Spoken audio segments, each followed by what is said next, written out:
The housing market, is it cooling off or is it crashing? New numbers out today suggest the former is the case.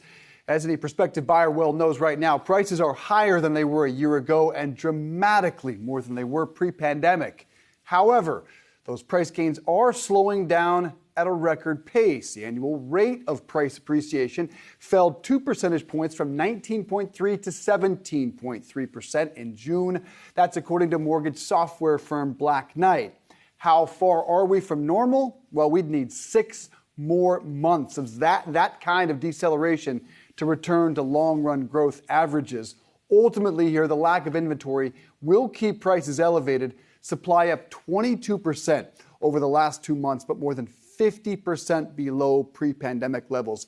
Rochelle, it speaks to the fact that you see some headlines about a potential crash, but the underlying data tells you that really isn't possible with these dynamics, and it's similar to what we're seeing with the rent as well.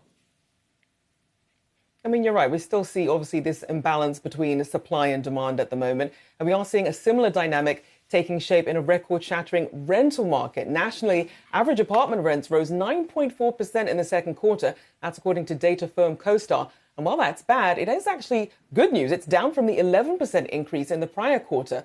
CoStar estimates that rent will continue to cool, finishing the year 6.2% higher than last year. So obviously some good news given the affordability crisis. But I know we had guests saying, look, a lot of people got trapped into some of these long leases and rentals, so they still might not even be ready to start looking again. Yeah, I mean, Rochelle, there's some good news, or certainly to Dave's point, is such a long way to go. And Dave, the biggest issue in the housing market right now is the affordability problem. And you talk about that declining home price growth. It's a step in the right direction, still up over 17% compared to a year ago. What'd you say? It's 6 more months at least to get back to record cooling. So we're headed in the right direction.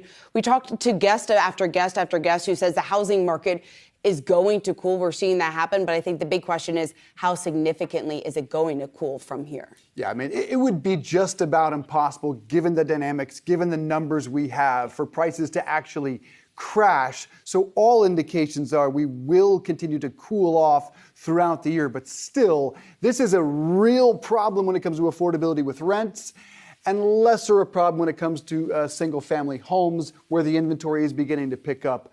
A cooling, a leveling off, I think is a positive story. And most realtors, most analysts will tell you that's what is needed in this overheated environment. Yeah, certainly as a step in the right direction.